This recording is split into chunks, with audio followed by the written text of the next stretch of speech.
Some may find the following disturbing. Discretion is advised.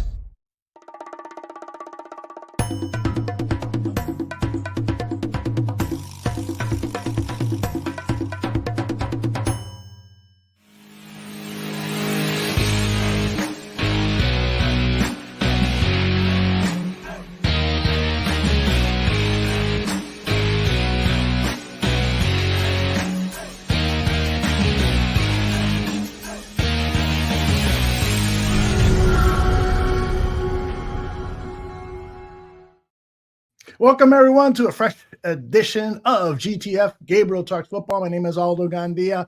Tonight, Mac and Reed are going to have a show, and they're going to talk about the NBA draft. They're going to talk about a little bit about the Bears, but a lot of football talk and other sports and pop culture talk. Try to join them live at 6 p.m. tonight. Let me bring in the man of the hour. His name is Greg Gabriel, and he is my good friend. Greg Gabriel, how are you, my friend? I'm doing real good. How about you? Doing excellent. Excellent. Do we have a little delay going on here? Not right this second, I don't think. It seemed like it at first, but okay. No, I think we're good. Okay. Things settle down with we do have a little bit. You're not in sync with me when you talk. Yeah. Okay, well, as long as you can hear me, I think people can deal with the half-second delay or whatever it is we've got going. We've already got questions. Yeah, we've already got questions. Okay. Brian Hanna says, can I ask, please, who is the worst safety, Greg, you've seen play for the Bears? Mine has to be Chris Calamity Conte. Always dreaded when the quarterback threw towards him, and we all know the story with Chris Conte, Green Bay Packers game. What are your thoughts, Greg? Oh, I don't know if I disagree with that. That was Emery's pick. I wasn't there then. Mm-hmm. He was a guy that played corner most of his career, moved to safety in his last year. Phil, I think, got caught up on his position coach was an ex-NFL player and an ex-NFL coach. And who are you barking at? Wait a minute. I got to get my dog out of here. Okay. I'll say hello to people in the chat. Evie is there. Thank you, Evie. Always love that lipstick emoji, the kiss emoji. It's very, very nice. Very welcoming. Jazz is here. He was thinking about that deep third with Chris Conte, a Major Wright. Still hurts to think about it. Major Wright wasn't a terrible player, but he wasn't the best safety we ever had. That's for sure. Go right ahead, Greg, where you were. Nothing like live shows. Oh, here's you again. I don't know what the hell he's barking at, but Benny out. I love it. Robin gets a dog. That is a big dog. You say, please go out. Well, yeah, he's 100 pounds. He's upset about something. Yeah, he is. So make sure you don't have a thief in the house. There might be a thief at the door for all I know. Yeah. Get that weapon nearby. There is somebody at the door. So I could tell you what. Can we restart this in 5 minutes? I hate to go live and then put up another stream, but go ahead. Take as much time as you want. I'll fill in the next few minutes. Go ahead. Okay. All right, that is Greg Gabriel. I'm going to mute his microphone so we don't hear the dog barking and gunshots and all that stuff. And how am I going to fill in the next 5 minutes? We don't know, but I'll do it by talking about my glasses. No. Listen, there's plenty to talk about. Greg is going to go over the safeties, and I'm interested in getting his thoughts on this new safety combination of Byard and Jaquan Brisker. And we've got a soundbite from both of those two starting safeties on playing together and differences in style. Brisker's going to talk about the difference between Eddie Jackson and Byard. Byard has had a couple of press conferences since he's been in town. He is just part of that long list of very impressive Bears players who meet with the media and share their thoughts. He's a very bright guy, veteran guy, so that's going to be fun to listen to him. Greg is back already. I don't have to kill that much time. Let me unmute you. There you go. Okay. It was a gift for my wife because it's her birthday. Well, happy birthday, Robin! So, of course, she couldn't go to the door because she hasn't gotten dressed yet. So somebody's at the door and I'm doing this and we got interrupted. Hey, that happens. Not a problem. Everyone in the chat room is having a good laugh about it. And talking about bad safeties, You just blacked out on me, buddy.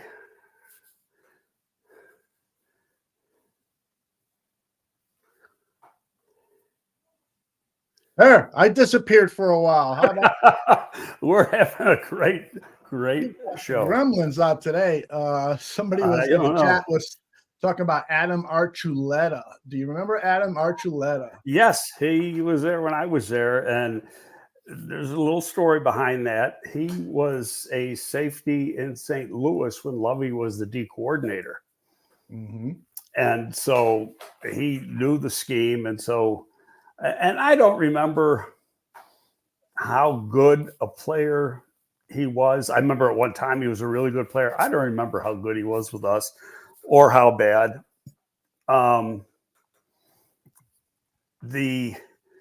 He said Conte was a pick in Angelo's last draft. That's not true. He was Phil Emery's pick. Mm-hmm. So, because I remember talking to Phil about it. Okay. So there you go, Jazz. We got another Jerry's question last here. draft was 2010. Okay. I'm going to take your word for that, Greg. Not that I don't trust Jazz, but Jazz has an interesting emoji. I'm not sure who that woman is there, but I think she's a cartoon character in a TV series. Creighton Wolfong asks, Aldo, what are your thoughts on the possible movement with Arlington Heights? Well, I say the same thing that Greg has been saying. This thing has always been Arlington Heights. Chicago has been a negotiating ploy. Isn't that right, Greg? I don't know if Chicago's been a negotiating ploy. I think it might have been Kevin Warren really wanted to go there. But when you go back to, the beginning of the whole thing, I mean, the Bears I was having a text conversation. Paid $197 for the property. Then they had to pay for the demolition. I mean, there's a lot of stuff. There were all those horse buildings and grandstands and everything else that had come down. That wasn't cheap now to get rid of that. So they got a lot of money tied up into that property. So to me, it always made sense to be Arlington Heights. Yeah. Whether it ends up being there right now, to me, I think that's where it's going to end up. It's actually going to put the most money into the Bears' coffer. They're not renting, they own.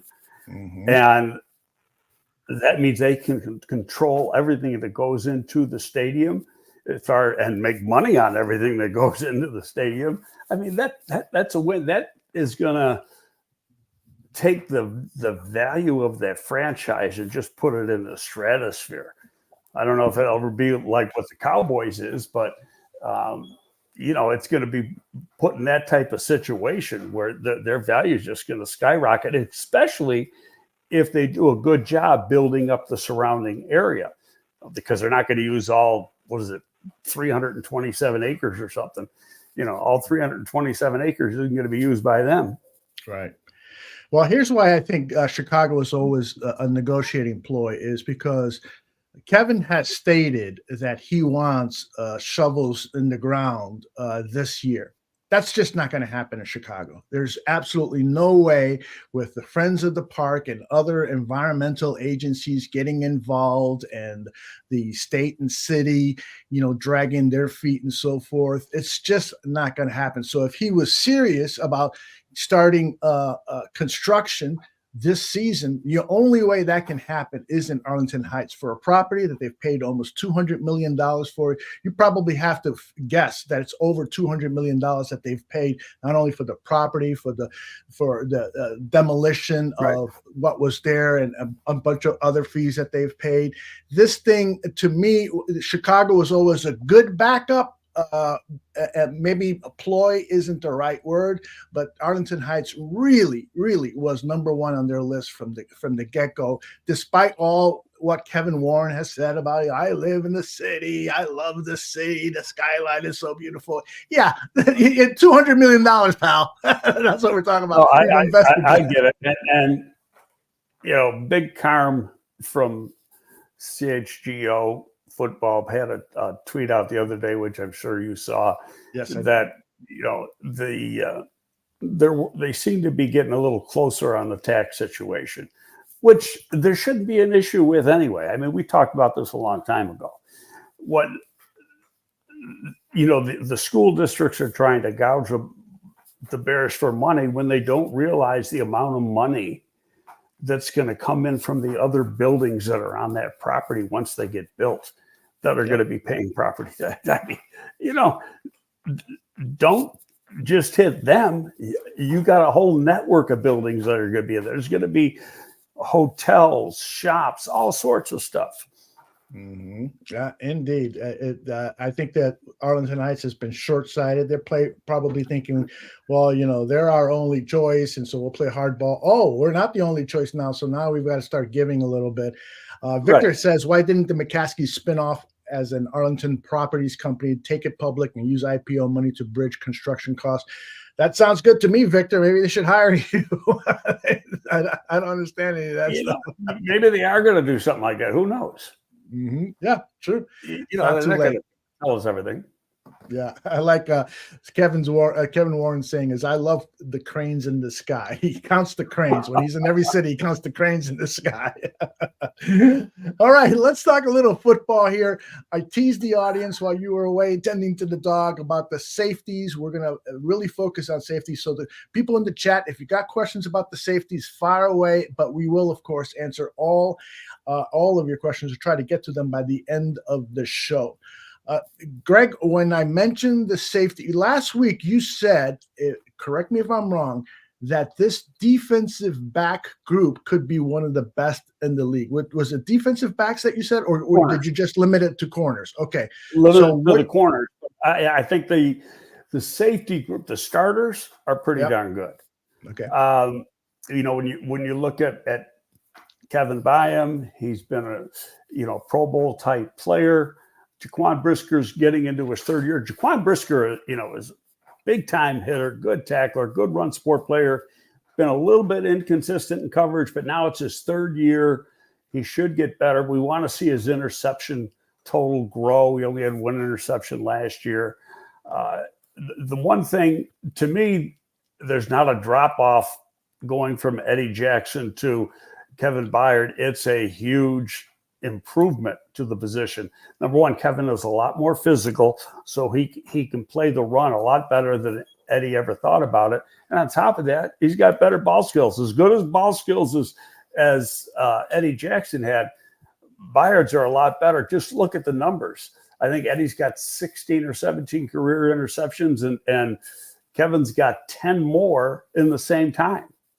And he's faster. Both those guys were sub 4.5 guys. One ran a 4.4. That's a fast group of safeties. And then when you start figuring in the backups, and I think they'll probably go with 4 and 5 defensive and 5 corners, maybe 6 corners for 10 total. But your backup group, another one, Jonathan Owens, is going to be there. And Jonathan Owens is he's as good as a starter. I mean, he has started the last 2 years. Last year with Green Bay, the year before with Texas. He is excellent in run support. Pretty good cover guy, good athlete. And then to me, the fourth guy is probably third-year guy Elijah Hicks, who was a 6th or 7th round pick in the 22 draft. Didn't really play as much as a rookie. Started some games last year and played a lot more. After that, there's some, I don't know if it's questionable. There's guys who have started games, but they haven't done anything in a while. There's Adrian Colbert, who's his 6th year in the league. Douglas Coleman is a rookie. Tavares Moore is his 5th year in the league. Both of those guys have started games in the league, but neither one has really had much production in the last couple seasons. So I think it's what they do in camp and what they did during OTAs that'll determine if they even got a chance. As far as what's left, Quindell Johnson is a guy that the Bears claimed on waivers at the final cut down last year, guy they wanted to sign as an undrafted free agent out of Memphis last year, but he went to the Rams. So when the Rams cut him and they wanted to get him on their practice squad, the Bears claimed him, and he ended up playing in 9 games, I think it was last year, mostly as a special team player. But he was a guy that the team really liked going into the draft process last year. So it'll be interesting to see what he does. It could be, Elijah Hicks and Quindell Johnson really competing for that 4th safety spot on the roster. After that, I think, Douglas Coleman is a free agent rookie. He, technically he's not a rookie because he was in the 20. He's listed as a rookie on the roster. It says R. It should say 1. And the reason being is he was in camp with Denver in 2020. He was signed as an undrafted free agent, but then he went up to Canada. He played up in Canada for 3 years, and he really played more linebacker than safety. But last year was his most productive year, and he had, I think he might have been second team All-League up in Canada last year. But that's a totally different game. So whether he could convert and do something here, we'll find that out in camp. Outstanding analysis there, Greg. Let me start with the starters here when it gets to questioning. We already had a question, one that I was going to ask you. I'll let Grunt for Stallone ask it. Only thing I'm worried about at safety is Brisker's multiple concussions. Now, we've seen him have, I want to count 2 or 3, and he has been dinged up in other parts of the body. When I wrote these guys up, I'm sorry for interrupting. When I wrote these guys up, I think he's missed 6 games in 2 years, maybe 5. That's not bad. That's not bad. Okay, so yeah, our concussion's the thing to worry about. More so now than they ever used to be. Sure. Put it this way. I've had at least 6 verified. Wow. And I'm all right. So, in fact, I asked my doctor, who's the Bears doctor, I said, should I be concerned? He said, there's no problem with you now, is there? I said, no. And he goes, then why be concerned? Yeah, exactly. So, but obviously, when you had your concussions, those were years ago. And in today's NFL, they're bigger, they're stronger, they're faster, and so the blows to the head are significantly. I'm no doctor, but I'm guessing could be. I don't know if I agree with you that because a concussion's a concussion. Yeah. And in fairness, I had 2 in about a 3-month period when I was in 9th grade. Mm-hmm. I got 1 in a football game, and that's probably the worst one I had, the very first one, because I had, you get a concussion that can be so bad that you go into this amnesia type state.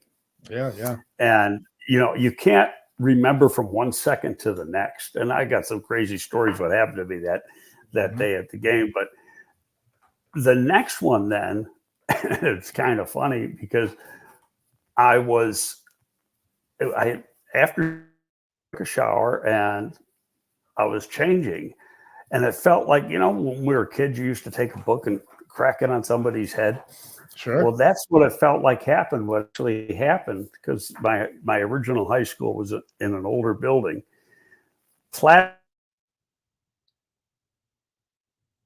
Probably the ceiling was 20 high and hit me on the head. And where I thought I was all right at first. About an hour later, I started having, concussion symptoms. So I was out of school for a couple of days, but no big deal. But that was, like I say, 2 in a very short time frame. And I was young. I was only, 14 years old. Yeah, your 15 brain is years old. still developing then. Excuse me. Yeah. So, what are your concerns regarding Brisker about his durability? Do you think because he has had some issues, of course, missing 6 games in 3 years isn't, or 2 years, 3 years isn't a ton, but do you try to strengthen the safety depth if possible? Looking at waiver wire Well, pickups and so forth. they did that with Jonathan Owens.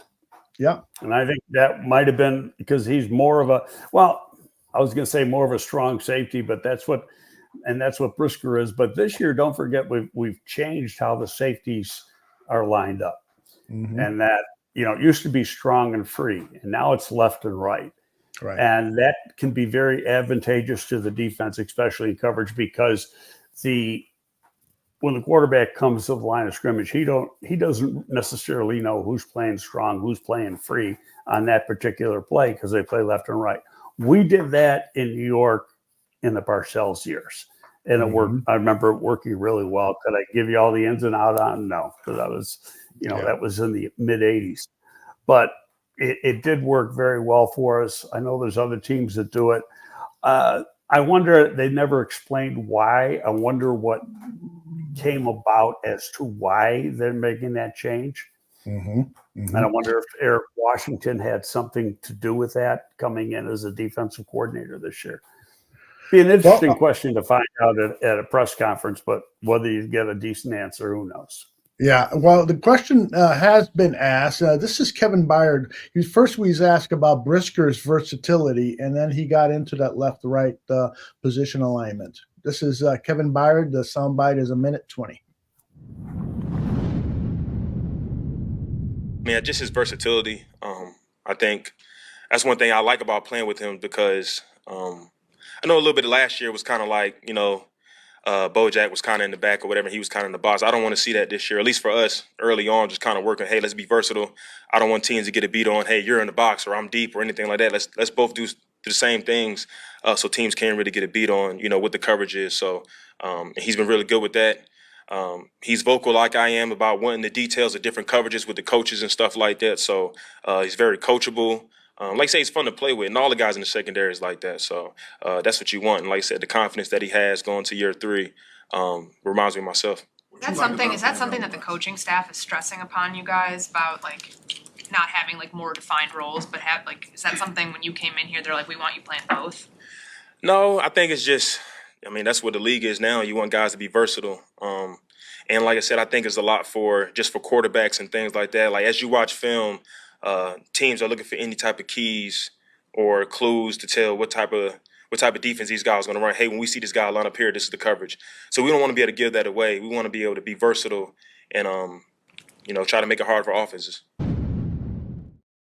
And then let me continue on, Greg, with this one. This is Brisker talking about Byard and comparing him with Eddie Jackson, and then he also gets into left-right. Really, this year with KB, we've been playing a lot, left and right. I'll say that's different. And really, those guys are both great players. Really no drop off.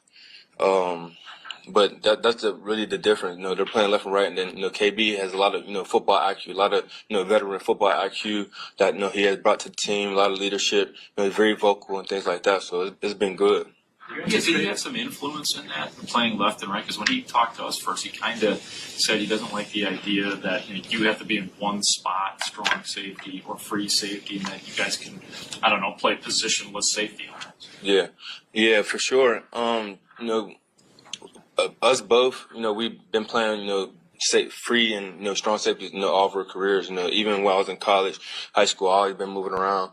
So just playing left and right, the quarterback can't really sense where we're going to be, really know what defense we're in. So it just gives a different look. Really don't know what's going on out there. So I'll say it's definitely good to have a little switch up. Greg, did you hear anything there that will give you some clues as to why they're going left-right? No, he said basically what I said, the advantages of doing it, which are coverage advantages and disguising coverages to the offense. But what I'd like to know is what brought it about. What made the coaching staff say, we're going to switch from being free, strong.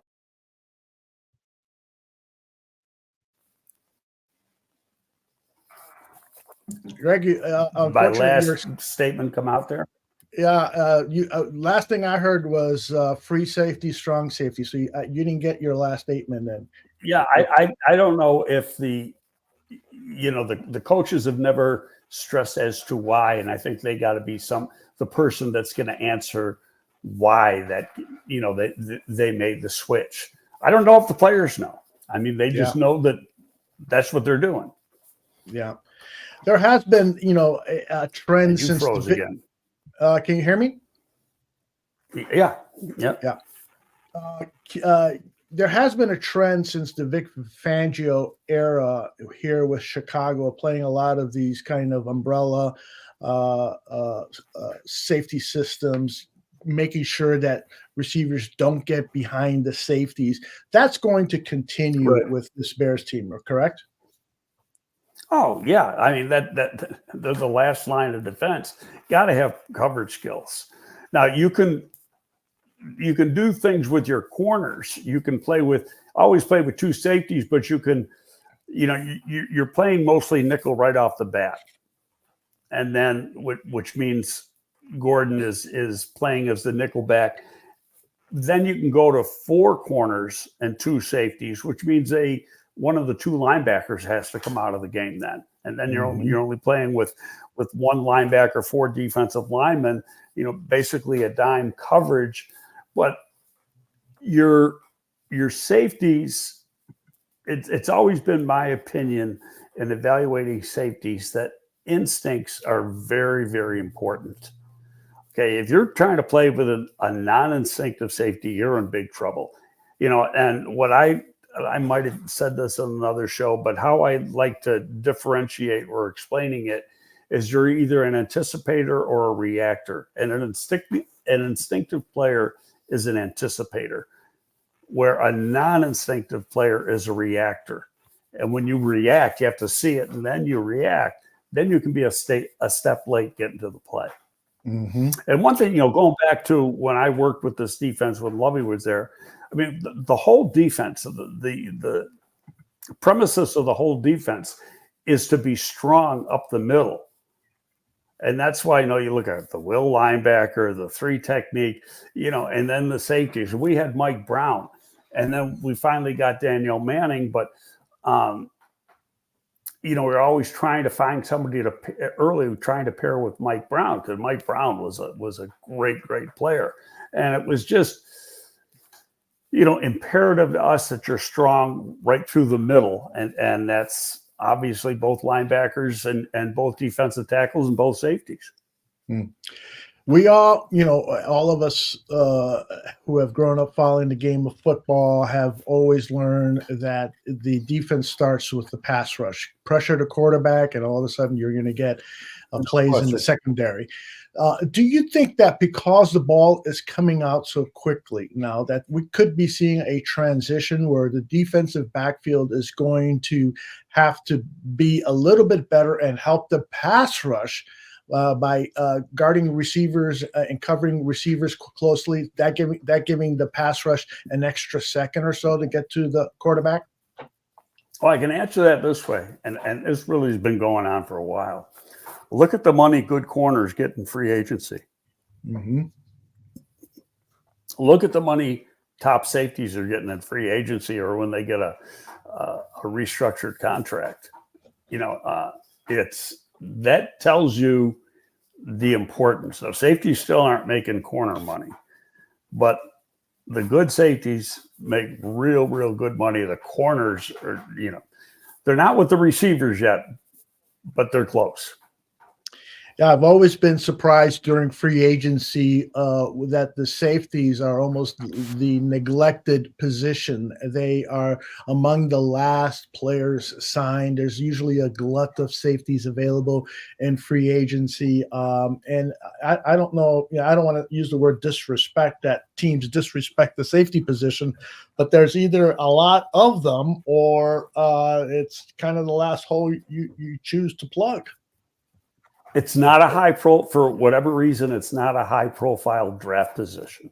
Mm-hmm. You look at how many safeties go in the first round?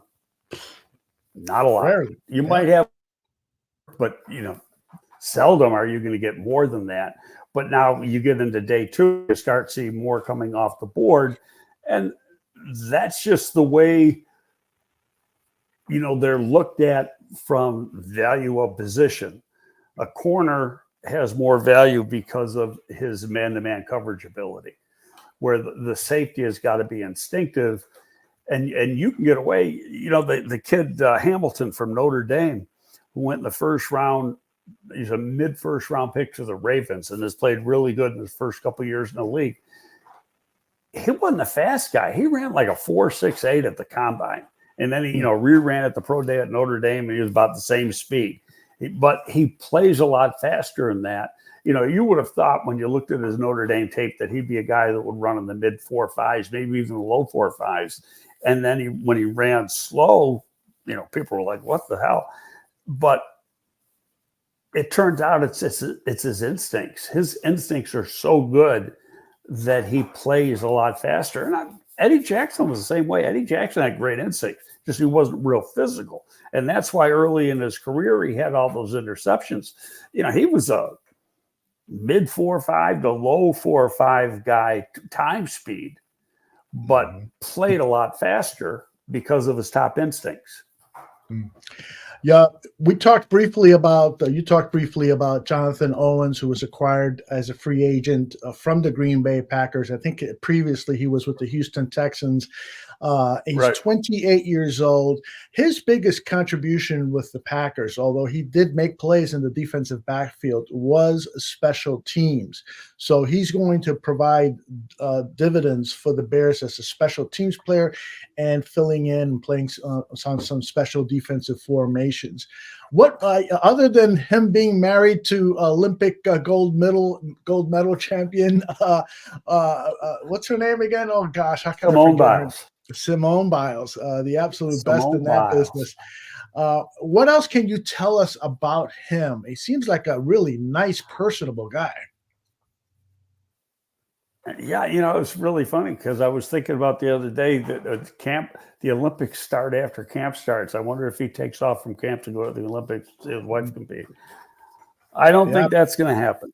No, not this season. No. Yeah. What? Go ahead. Your thoughts on the ones? No, I haven't studied him to a great degree. I know he's a really good run support player. Even he's 5'11", a little over 200 pounds. So he's not the biggest guy, but he's a heavy hitter. Mm-hmm. So I think you can use him in some sub packages as if you wanted to replace one of your linebackers in coverage and still give you real good dynamic run support and be a little better at coverage from the position. Last season with the Packers, he played in all 17 games, had 11 starts, had a sack and a couple of tackles for a loss, a forced fumble, and a fumble recovery for a touchdown. I almost think that was against the Bears. And the previous season in 2022, he started all 17 games. So over the last 2 seasons, he's seen plenty of action. So hopefully he's going to step in and immediately help with that group. And don't forget, although the year before when he played for Houston, he was playing in this scheme. He was playing for Lovey. Great point. So he comes in with knowledge. All right. Anyone else on this depth chart? How many safeties will they carry during the season? 4? I think the number's 4. And then your fifth guy is on the practice squad, and you're going to keep 9 or 10 DBs, and so that means 5 or 6 corners, because your corners value the position. The corners are more valuable, but if the guy's a great special teams player, that's why I said, Elijah Hicks, he got a chance to play when Brisker was hurt last year. Right. Didn't play that bad, but he didn't jump out either. But now it's his third year. And, I go back to, I remember when they claimed Quindell Johnson at the 53 cutoff last year in late August. They were really raving. This is a guy we really wanted to sign. So, and like I said, he played in 9 games, mostly special teams, or I think he only had 4 tackles. But it's a guy they liked for a reason. And so the offseason part we just had, the OTAs and mini camp, and then training camp is going to be really, really important for that guy. Indeed. Sam says, I like the idea of playing 3 safeties. Vic Fangio did it a lot, but Flus hasn't, but he didn't have the personnel to play 3 safety formations. This season, he will have the formations. And you've got that incredible depth at the cornerback position that we talked about last week, and a lot of people in the chat room were speculating, suggesting, maybe taking a look at guys like Tyreek Stevenson or Terrell Smith at the safety position, but you've ruled that out. Terrell Smith. Right. Yeah, and I'm not going to say it's not going to happen, and Terrell Smith would be the guy, not Tyreek. But okay, I know John Hoke, and I know how John Hoke feels about that, and he thinks the guy, in order for a corner to play safety, number one, he's got to be very, very instinctive. He does not think the transition is as easy as a lot of people think. So he thinks it's a lot more difficult. It's more difficult to play safety from an instinctive or reactive point of view because you're playing the whole field, where a corner is playing just literally a corner of the field, 25% of the field, the width of the field.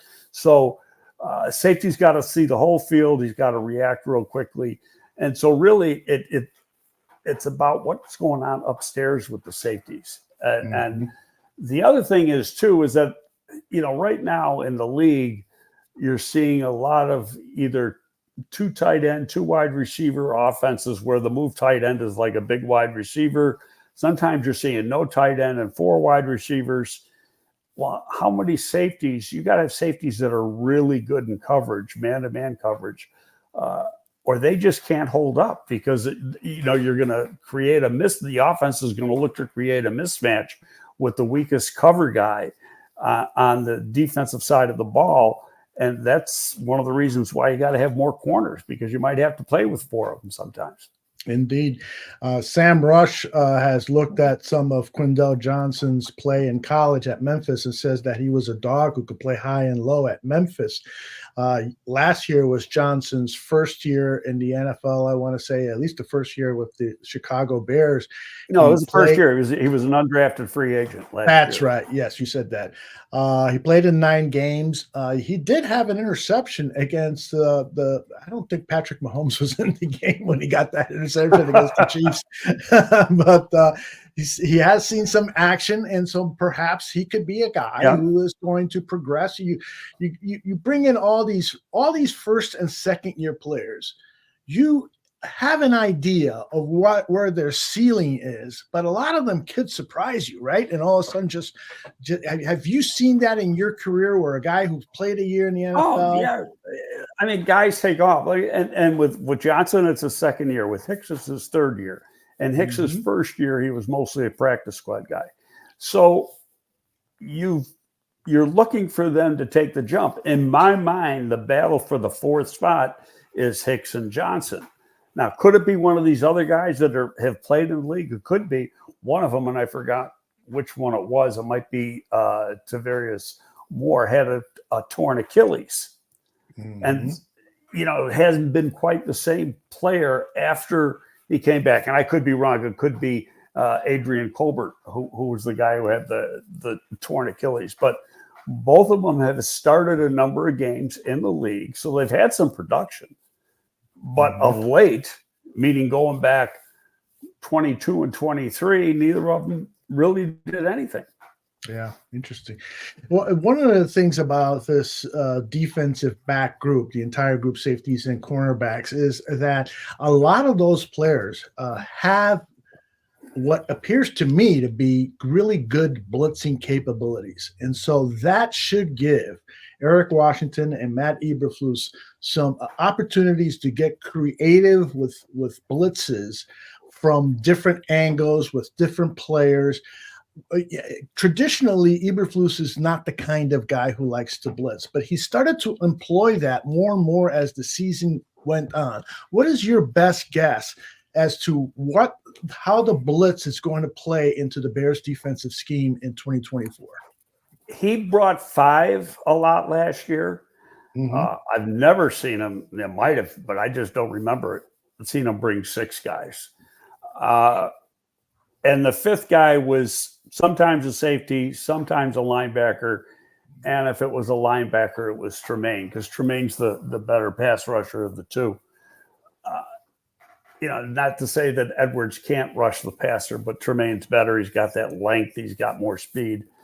And he's, done when he was with Buffalo. So, I personally like getting as much pressure as you can. And he seemed to change his philosophy. In a perfect world, you want to have 7 guys in coverage and 4 guys rushing the passer, but you got to have 4 really good guys to rush the passer. And we're going to go back to what we've said all along. We know there's one outside pass rusher in Sweat. We don't know if there's another one. And I still think, and, unless camp opens up and it doesn't happen, I still think they're going to sign another edge player between now and the opening of camp. Now, last year they signed Ngakwe 2 or 3 days into camp. So it was pretty much, maybe it was a weekend into camp opening. I was the beginning of August. But I think that's what they need. And we don't know Austin Booker, if he's going to be strong as a rookie, being he's a 5th round pick. He's got the talent to become a pretty good pass rusher, especially when you watch his tape. He's a guy I really liked it. I had a 3rd round grade on him from Kansas last year, but he was really, if you want to say, a 1-year wonder, because he only did it for 1 season at Kansas. He redshirted his first year, and that was at Minnesota. So that was the 21 season. 22, he was a backup, really didn't play that much at Minnesota. So he transferred out. With the new transfer rules, you can find a place to play, and he found a place to play at Kansas. And, I was reading one thing about it. When they looked at just a little bit of tape they had, and they went back to some high school tape, he's the guy they said, wow, we can make a player out of this guy. And it turned out to be right, so he's got to get bigger, got to get stronger, but he's got the length, plays faster than his time speed. So the traits are there. He's just got to, how soon are those traits going to turn into actual production, as a pro player? And they like to play a rotation anyway. So you still need another guy to do it because, I don't think Walker is really he's a better run defender than a pass rusher. His best year as a pass rusher was 7 sacks or 7.5 sacks. That was 2022. But about half of those sacks, and maybe more than half of those, came from inside, not outside. So he's not the guy that is going to give you consistent and constant pressure coming off the edge. Yeah. Greg, regarding Booker, how long does it typically take for a rookie? And I know the answer is going to vary player to player to player, but a rookie like Austin Booker's body type, how long does it take for him to develop an NFL body? Given that he is so lean, Do you think it could take longer than a year? We've heard stories about Jervon Dexter that he looks like the Hulk and is ready to transform his play because he's transformed his body. But he had a lot to work with. A guy like Booker. Well, yeah, I mean, he was already a big guy. This guy's leading. Right. But if you go back and you look at, because the guy who they compare him to as a comp is Max Crosby from the Raiders, and the Bears defensive line coach Crosby. And you go back and you look at Crosby when he was at Eastern Michigan, their body types are similar. Crosby probably 5 pounds heavier, but not much more than that. And Max got production, but Max did it in the MAC, not the Big 12. So totally different level of comp. But I went back and just to see, I think Max Crosby had double-digit sacks as a rookie. Might have had 9, but I mean, he had a lot. And he was he wasn't. I think he was a 3rd-round pick, but he didn't. He had good numbers. His big year was actually a sophomore year. He came out after his junior year. His numbers dropped. I think he as a junior, he only had like 5 sacks, maybe 6 sacks, something like that at Eastern Michigan. But he was up around 13 as a sophomore. But again, against MAC competition where you're not playing, the top offensive linemen like you are at the Power 5 schools. 10 sacks for Crosby in his rookie year with the Raiders when they played back in the Oakland area. And he was across from Khalil Mack, I think, too, as a rookie. So that didn't hurt him. And I may be wrong. I may be wrong on that, but I think they played together one year, or it might have been the year that Khalil came here. Yeah, 1, 2, 3, 4, 5. He came into the league at 2019. Mac arrived in 2018. Oh, okay. So he didn't play with Mac, but he put up numbers right from the get-go, and that's really kind of rare. You don't see that kind of production. But when you watch Austin Booker on tape, there's a phrase used, you can make himself skinny. And that's what he can do. He can, he's real quick with his hands, and his change of direction in a tight area is really good. And so he can get in between 2 people really quick and split that I don't want to say split team because it wasn't double team, but he's got the capability of doing that, and he's got a good burst to the quarterback. So it's going to be, how does he learn from the veterans? How well is he coached from the Bears coaching staff? And, an important period for him is right now. What's he doing now to make himself better? Yeah, exactly. Nomad says Flus has the pieces to flip the switch and be more aggressive in calling plays, and he should act like it. Sam Rush adds the defense could be elite with the addition of a formidable pass rusher, given the secondary and linebackers who can cover and tackle, punter who can pin teams deep, and an offense that can score points. We hope this offense will be scoring points. People... I know I'm repeating myself. Caleb Williams is a freaking rookie now. You can't expect it. Could he come in and throw for 4,000 yards? Yeah, sure he could. But it's unlikely. Yeah. How often does it happen in the league? Yeah. It happened with Herbert. Herbert threw for 4,000 as a rookie. Yeah. So it can happen.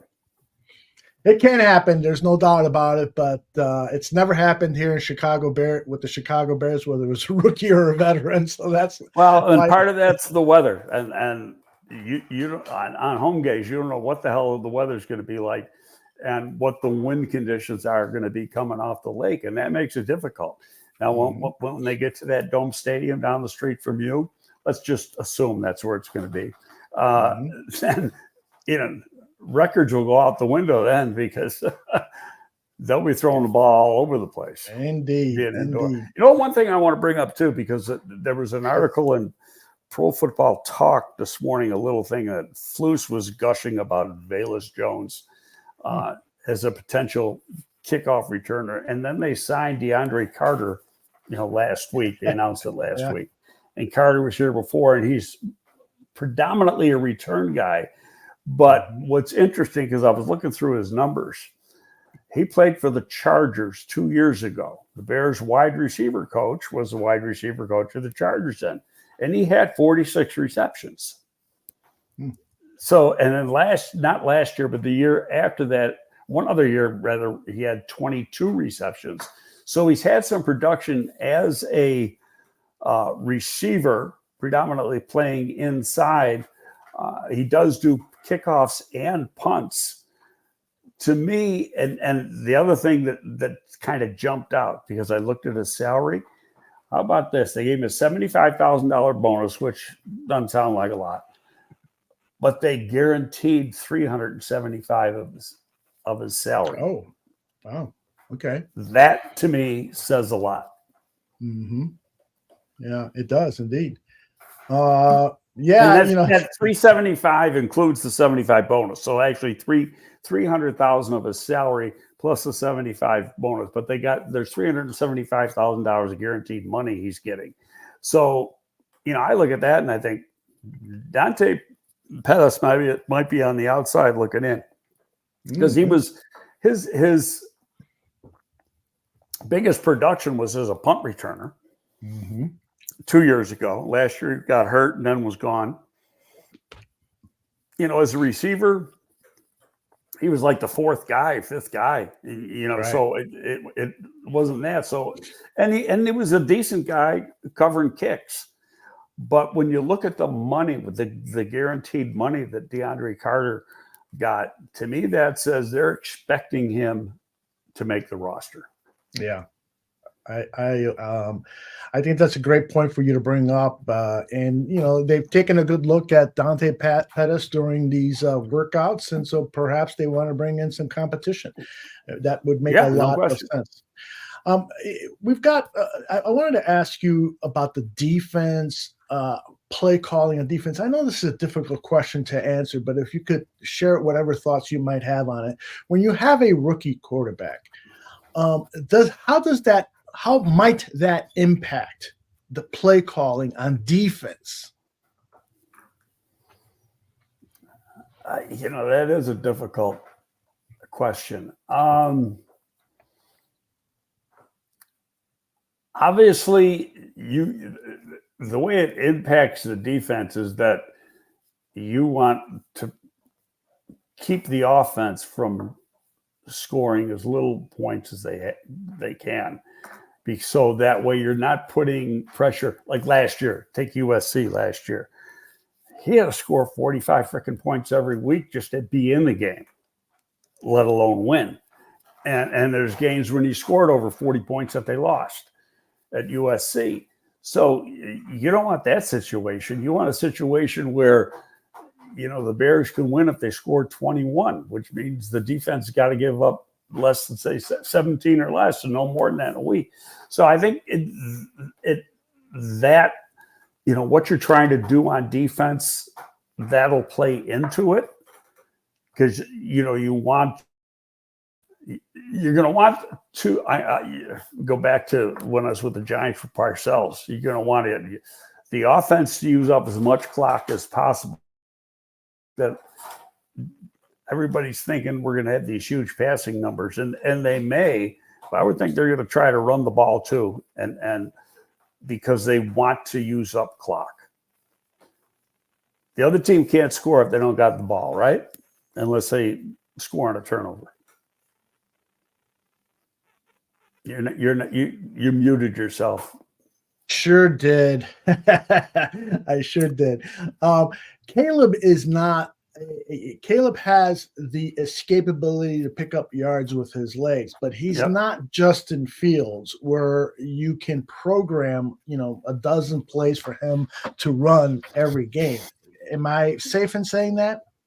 Yeah. But he can So- make plays with his feet. There's no question he can make plays with his feet. Now Right. we don't have a time on him, and I guarantee he's not as fast as Justin is. Mhm. But I would also think that it's safe to say that he isn't slower than a 4.6 either. Right.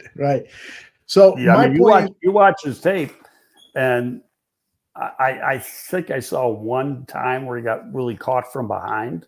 Uh-huh. In his 3 years between Oklahoma and USC, and that was a USC thing where he got caught from behind, and he was almost looking for it. So he didn't try to stretch it out on the one particular play. Mm-hmm. Indeed. And so the reason I bring that up is because I think the onus on the offense, and Nomad said that the defense is probably going to have to win games for us early while the offense gets acclimated. But I think that it's the run game that is there's really going to be an emphasis on running the ball with DeAndre Swift, throwing short passes to him, Yeah. and getting as much yardage as you can out of the two backups who are both excellent runners. That to me is going to determine what that early season win-loss record is going to be. Hopefully they can get the same amount of rushing yards they did when Justin was here, but that is primarily coming from the running backs. That's my biggest concern. No, I don't disagree with you. Like I said earlier, I think the running game is going to be a big part of this offense. And, whether it's Swift being the main guy or Swift and Johnson, I'm not so sure Khalil's going to even be here. I still think he's borderline because he's got a one-dimensional game. Mm-hmm. Yeah, he's a good runner. He's a very good runner. But you can't trust that he's going to catch the ball, and we know he can't block. Yeah. So, all right. you got the rookie, and I can't remember what his name is, from Howard, who's actually not a bad blocker, and he's a return guy. Mm-hmm. And he can run. He's a high 4.4 guy. That's a guy that during the preseason, he's a guy to watch because he could compete for a roster spot. Yeah. Nomad says lots of play action boots and moving the pocket for Caleb off the run plays. No question. I want to tackle some of these questions that come in during the course of the show. Victor asks, thoughts on Bayard, the new safety, veteran safety, being a better developmental influence on Brisker rather than what Eddie Jackson was. And if I can just share a quick thought there, the only thing that I can think of was that Eddie Jackson was caught on camera talking to his fellow defensive backs saying anybody can tackle. It's turning over the ball, getting interceptions. That's what you want to do. And I'm like, what are you talking about? Anyways, go ahead. Tackle that question. But you got to make the tackle. Exactly. No, he's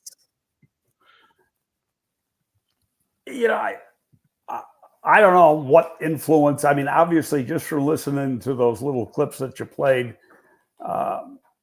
there's a respect that Brisker has for Kevin, for Eddie, and Kevin is.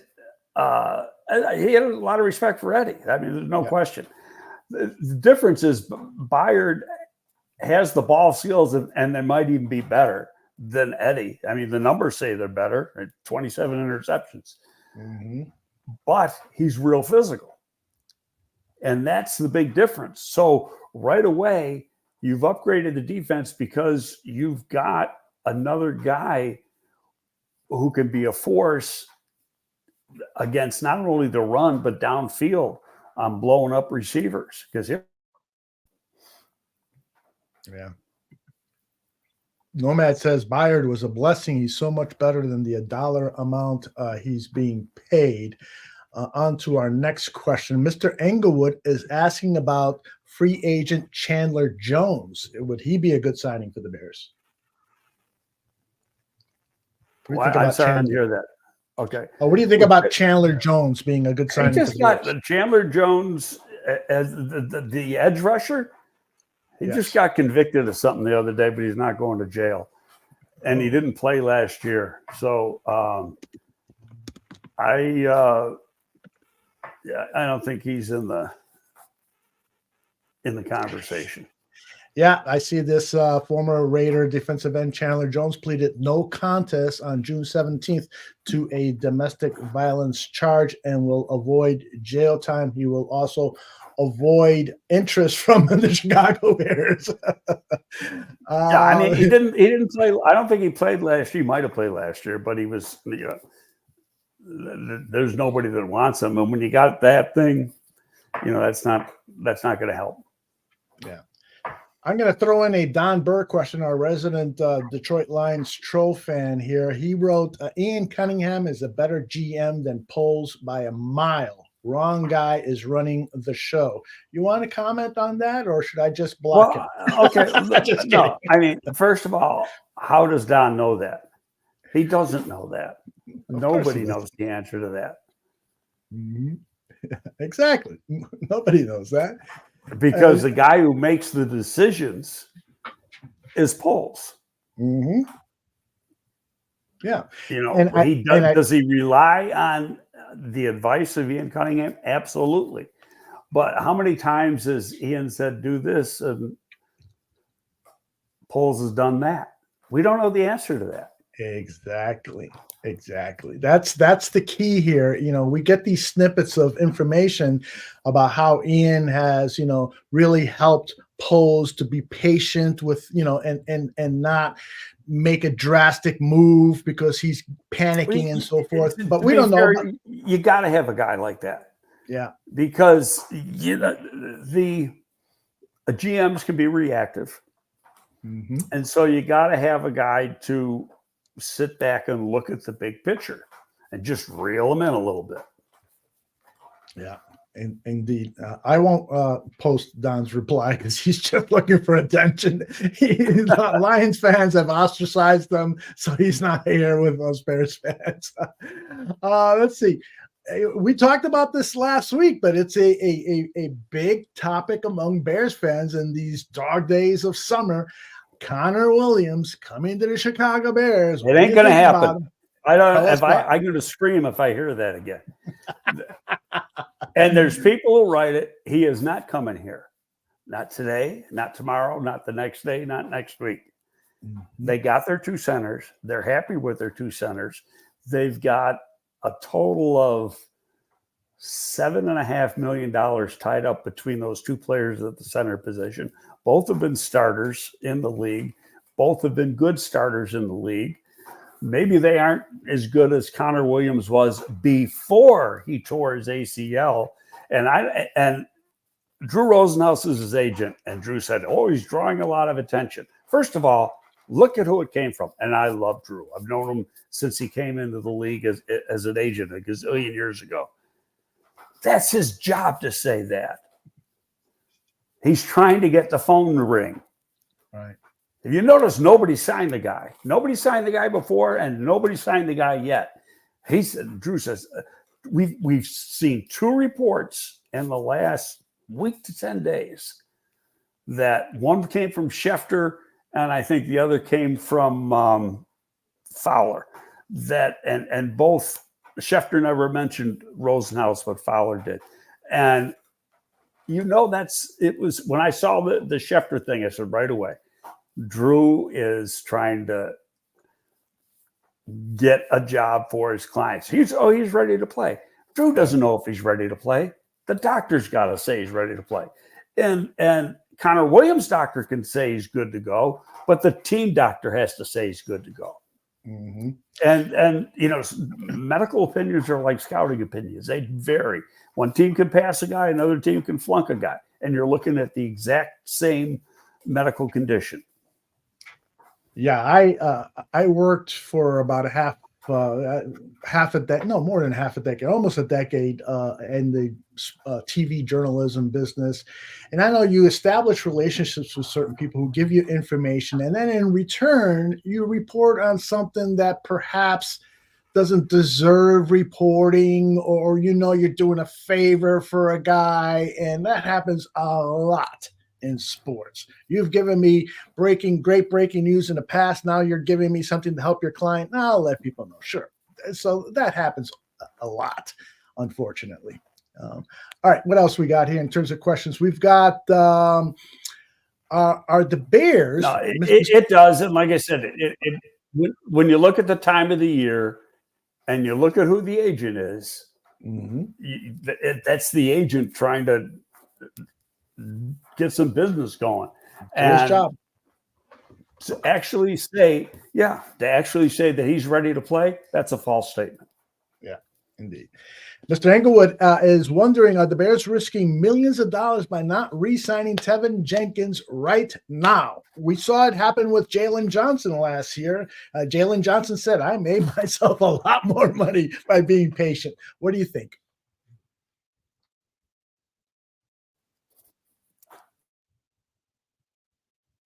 Sign Tevin Jenkins right now, because Tevin Jenkins has missed a lot of time in his first 3 years. And so knowing that, I don't think they want to extend him until he can prove that he can stay healthy for a full season. And then when you bring in the equation, and I like Tevin as a player, when he plays, he's really good, but he misses a lot of time. So now you figure in that they also drafted Karan Amagaji, who can play guard. And did they draft his replacement knowing that he's going to be walking as a free agent next year? Right. You know, it's just it's something that I don't see happening right now. And if you notice, Tevin said, well, I've talked to them, but the big answer to that is, yeah, but they haven't talked to him. Exactly. We'll get to it. You know. Yeah. And you know, I can't blame Bears management taking this very cautious approach. Yeah. Got to. It would be negligence. No, I don't. That's not the right word. It would be foolish to spend, guaranteed dollars on Tevin Jenkins. Let him get through this season. If by game 11, 12, if you can still sign a player around that time, late season contract extension, and he's played every game and played at Pro Bowl level, yeah, sign him up and or try to. It takes two parties, right? Course. No, that and that may be their thought process. Mm-hmm. But I know they don't want to do it now. And why should they? You know, the player he's an unproven commodity because of his lack of durability. Indeed. All right. At the start of the show, we talked a little bit about Arlington Heights, but Sports Chicago Style, who joined us about 45 minutes ago, he wanted your thoughts. Do you have preferences on President Warren playing the city and Arlington Heights against each other for the new stadium? Well, man, he can play anybody he wants against anybody. The state has already spoken when it comes to downtown Chicago. And that money isn't coming anytime soon. Mm-hmm. Yep. Where when you go to the Arlington Heights, the Bears are paying for the cost of the stadium.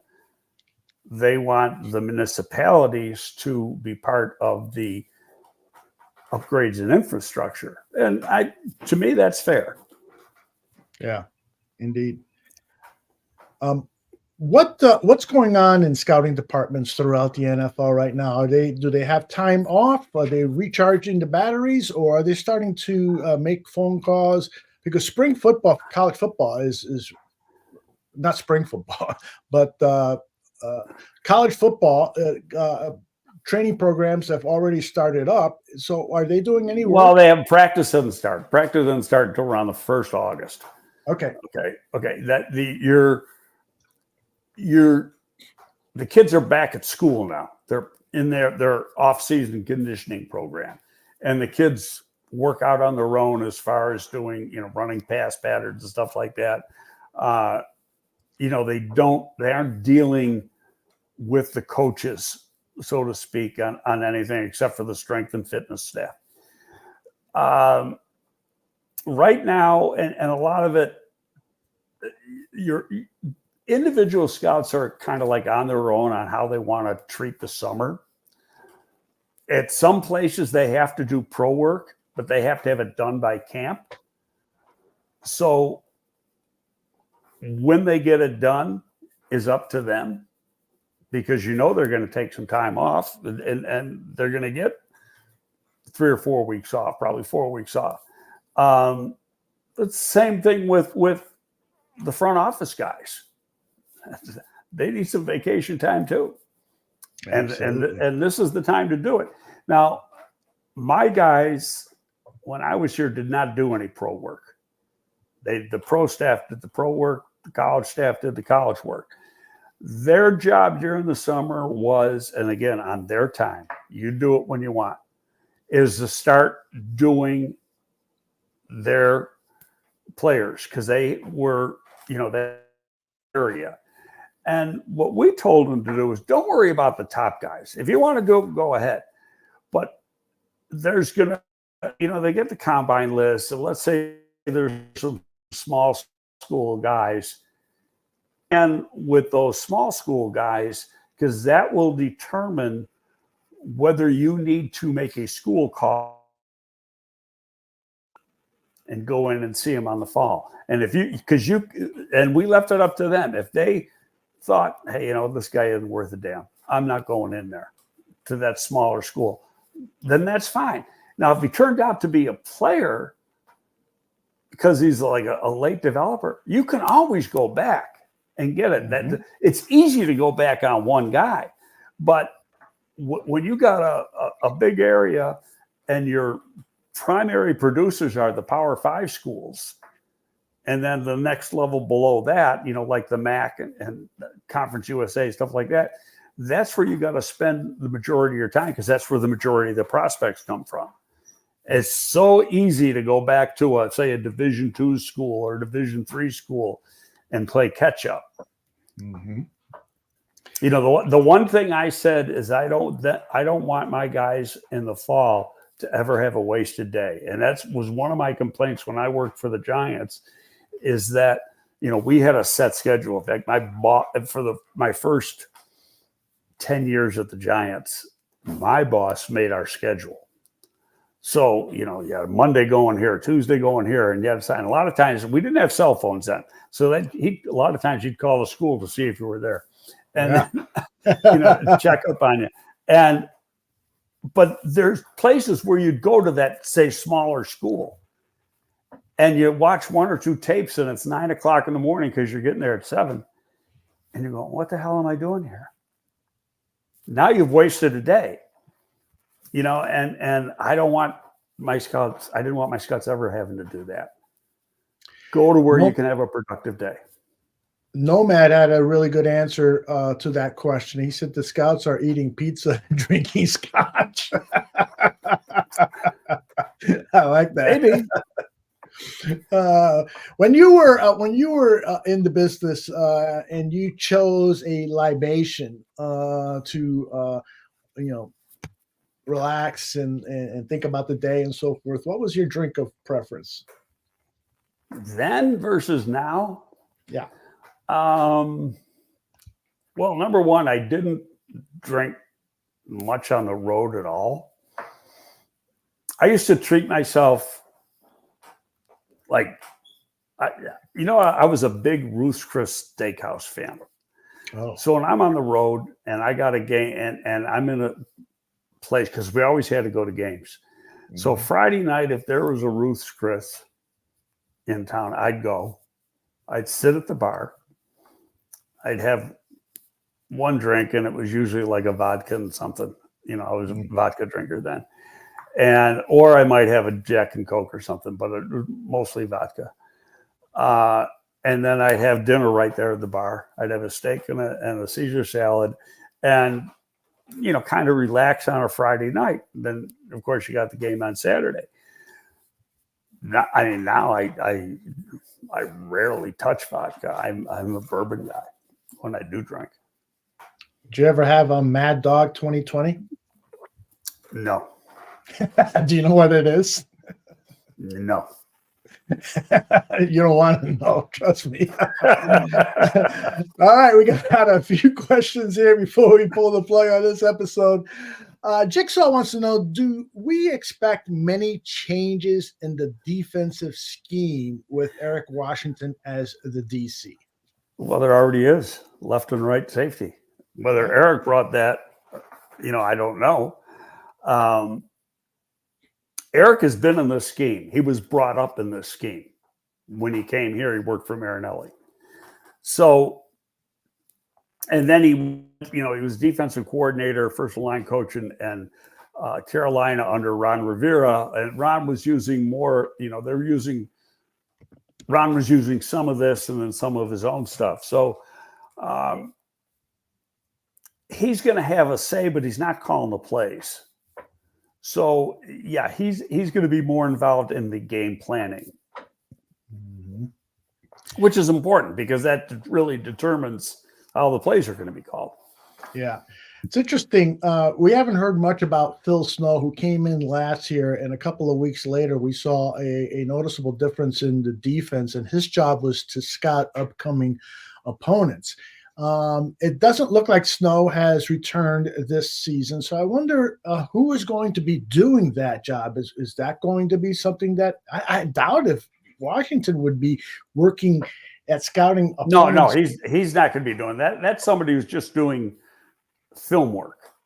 Yeah. Right. It's advanced work. And generally your pro department is responsible for that. Mm-hmm. And so they could have somebody in the pro department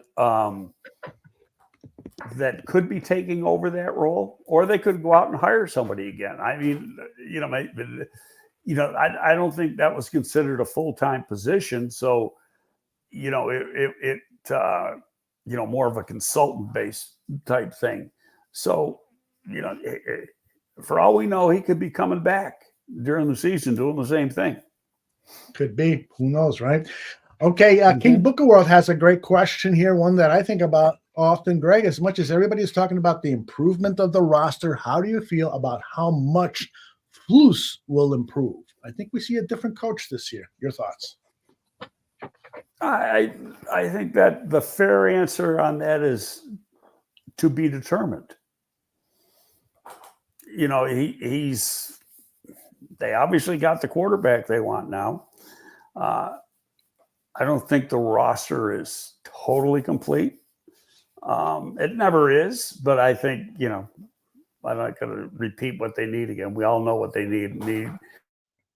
All right. One more defensive player, at least. I think the offensive roster is he's just got them be in position to win on every Sunday. And part of that's going to be, it's Flus, but it's the players too. Team's got to start off fast. This team hasn't started off fast yet. Yeah, indeed. And if they can get out of the gate fast, go ahead. I was going to ask, I know you follow NHL hockey, thrilling Stanley Cup final. I know you were watching that, and I know you've watched hockey over the years.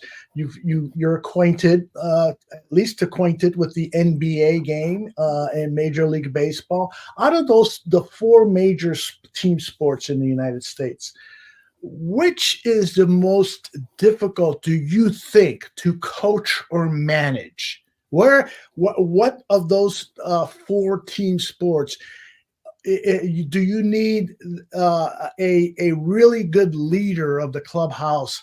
Because I think that's a really tough question to answer. Yeah, I do too. And if you think about it, in basketball, a lot of times the best player is your coach.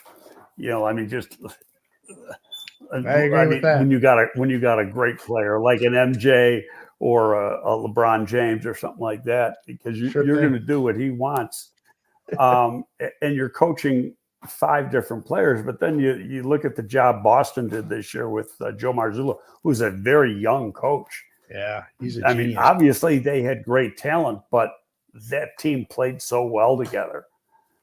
Especially through the playoffs. They only lost 3 playoff games in the whole playoff run.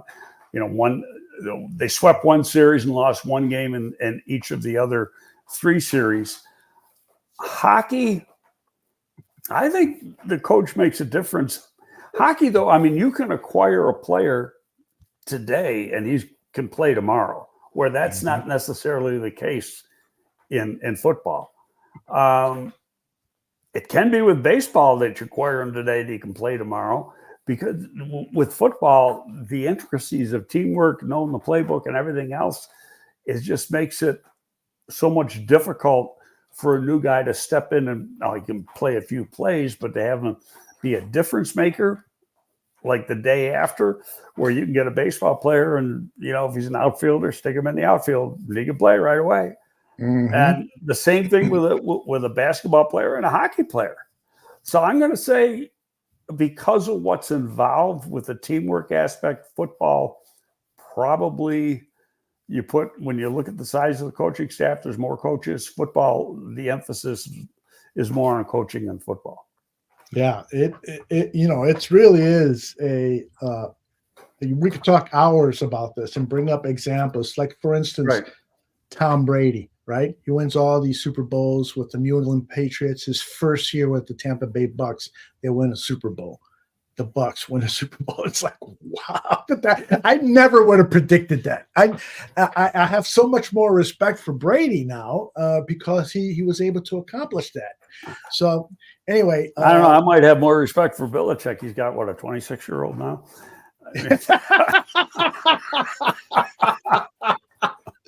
Yeah, maybe he got that from Brady. I don't know. I don't know. Pretty amazing.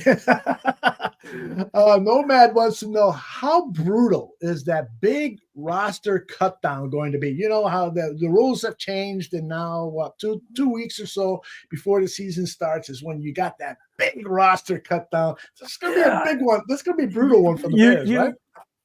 Yeah, but you can do it. First of all, I'll go back to what I said a few weeks ago. You got in your mind what the roster is today.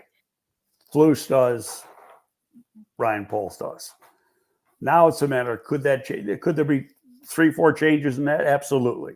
Somebody could jump out of camp. We don't know it, but I mean, they have an idea. So somebody's got to really beat somebody out, take the crown, so to speak. There was guys last year we thought were going to make the team because they had great preseasons. Gibson was one of them. You got to let go. It's they know who they want on this team, and sometimes money talks too. That's why I brought that up about DeAndre Carter. He's got a bunch of guaranteed money. That tells me he's going to be around, because you don't want to just give that money away unless there was a huge amount of competition to sign him. But at this time of year, why would there be?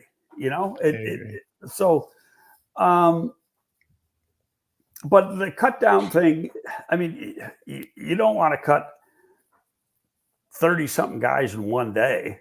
I mean, that's hard, because you want to talk to each one. So you got to space it out a little bit.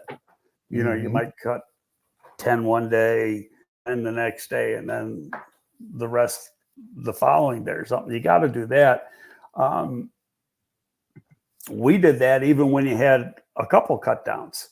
You'd still, the worst thing that happened, and where is in, you hold guys out of the last preseason game. And so you got a bunch of backups in there, and a lot of these guys are not going to make the team. Don't get hurt, because if they get hurt, now you got to pay them, and you got to put them on IR or give them an injury settlement or something. That all goes against the cap. So that's part of the confusing thing there, is just how you handle the money.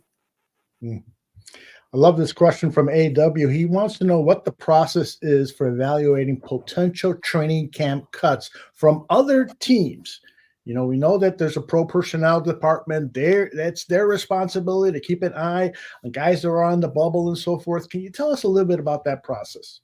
Yeah, it's interesting. First of all, there's the one safety we talked about from last year who they claimed. It was a guy they wanted.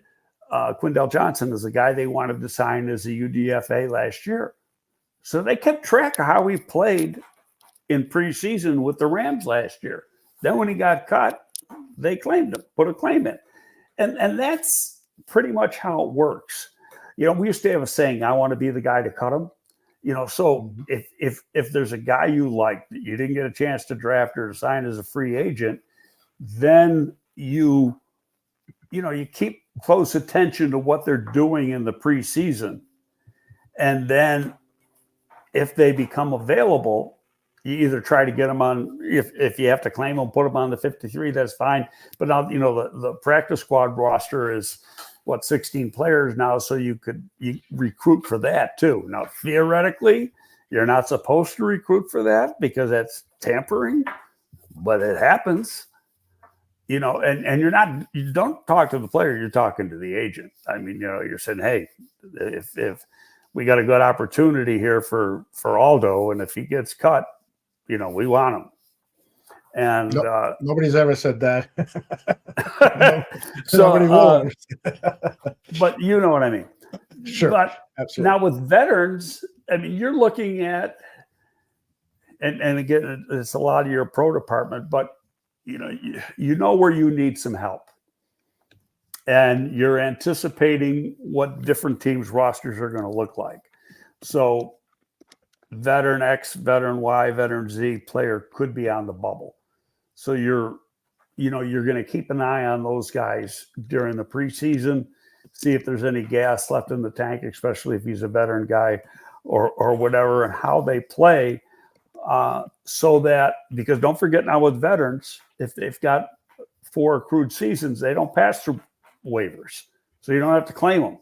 They become free agents the minute they get cut. So now it's just selling him and coming to your team. Yeah, indeed. There is one more question, and it is from Florida Bears fan. He says, damn, Greg, you must have deep pockets to be eating at Ruth Chris's Steakhouse. That's freaking expensive. Now, was that a paid-for meal by the Bears? You get per diem every day. And I was doing this with the Giants too. But, everybody stays at Marriott's. At least they did when I was working on the road a lot. And I think they still do because of their point system. Well, you get a lot of free meals at Marriott's in that concierge lounge. You get a breakfast. There's enough out at 5 o'clock at night, staying out till 7:30 that can really give you dinner. So you're not spending your per diem. Yeah. Okay. I don't know what their per diem is now, but our per diem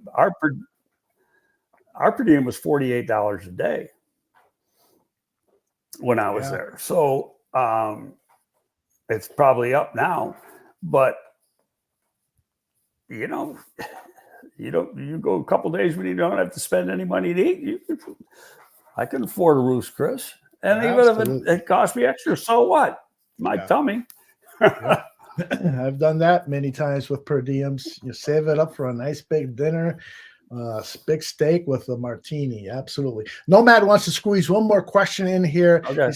He asks if Reddy Stewart makes the team, who gets cut, Blackwell or Stroman? I think who can we stash into the practice squad might be the question, right?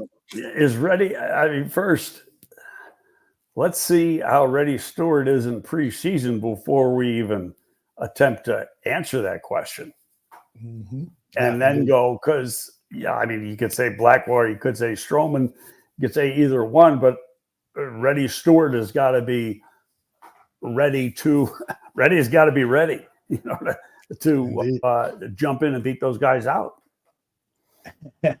Florida Bears fan also says, wait a minute, we're not cutting Aldo. I don't care who your brother are asking for. And I want to shout out the Nomad and Network. Great questions, great input in the chat room. If you are not a subscriber to the Nomad Network here on YouTube, you really should be. Nomad had me on a couple of weeks ago, and we had a good time. It was a great show. Yeah, he does outstanding work, has outstanding takes on Chicago Bears. And also give the folks over at Sports Chicago Style a try. They are putting out more content, and a lot of it is chef tips for recipes. And so that's always fun, especially during this time of the year when we can get outside and barbecue. Greg, Gabriel, you are the absolute best. An hour and 28 minutes of football knowledge, and we are very, very appreciative for your time. We'll talk to you next week, okay? You keep breaking up on me now. My internet must be going wacky. It's showing 4 bars too. I don't know what the problem is. I got 4 bars on this end too. But say goodbye to your fans. See you later. Don't forget to send me something. Yeah, I got you. Okay, buddy.